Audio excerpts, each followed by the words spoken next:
Good evening. It might be the most ruthless of all Olympic competitions, the race to host the Games. Today, Beijing won the 2008 Summer Olympics. It easily beat its closest rival, Toronto. Now, hosting the Games is a serious business, so one city's glory is another's grief. We're covering the story from around the world tonight, beginning with the CBC's Don Murray in Moscow. Don. Mark, this had been a week of mounting optimism for the Toronto bid committee members.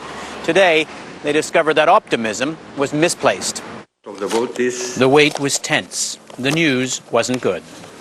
The Games of the 29th Olympiad in 2008 are awarded to the city of Beijing. Among the Chinese in Moscow, joy was unconfined. It wasn't even close. Beijing won in the second round, 56-22. Toronto was second. For the Toronto athletes, second was cruel. Good work. They had dared to hope and at the end even believe that they could win. That was a fantastic and we can't go further than that. Frankly, we had the best bid out there, and all I can think of is Beijing better do what they promised, because we were good. Prime Minister Jean Chrétien. I came here with this delegation of Canada's finest athletes to voice a national spirit. My name is Mel Lastman, and I have the distinct honor... And in a cameo, this time on video, Mel Lastman. The questions from delegates also featured Mel Lastman. An African delegate said Lastman's comment in June that he was afraid of being boiled in a pot surrounded by dancing natives was an affront to Olympic principles. Once again, there were apologies from Canada. And there is a written apology either in hand or about to be in hand from the mayor. The Toronto delegation came out still optimistic. Mel Lastman came out looking like he'd just escaped a car accident. About your comments, whether or not you think it's affected the bid. By this evening, tears had replaced optimism. There was applause, the applause of consolation, and words, the words of comfort.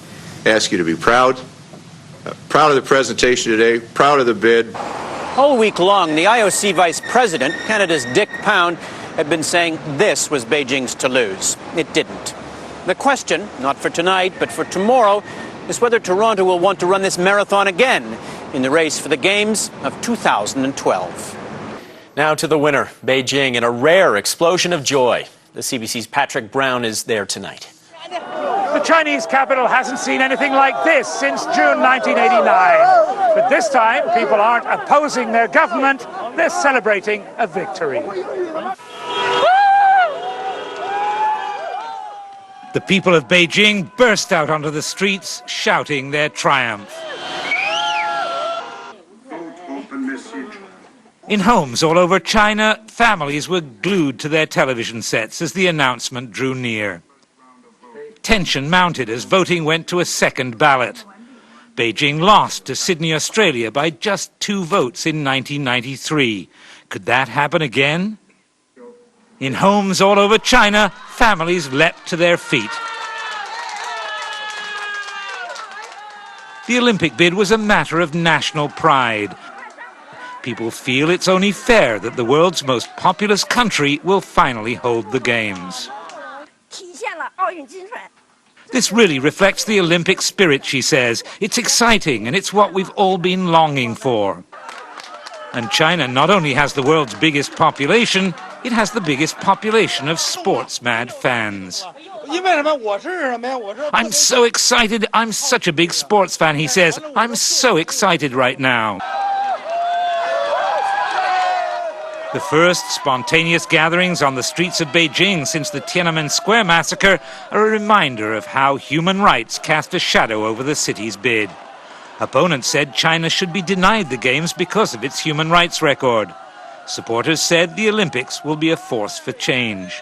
The next 7 years may prove which is right.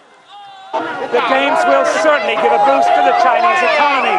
And many experts believe that in the long term, they could lead to a freer China. In the short term, though, the regime will probably become more nothing interferes with the smooth running of the games. Mark? The CBC's Patrick Brown in Beijing tonight.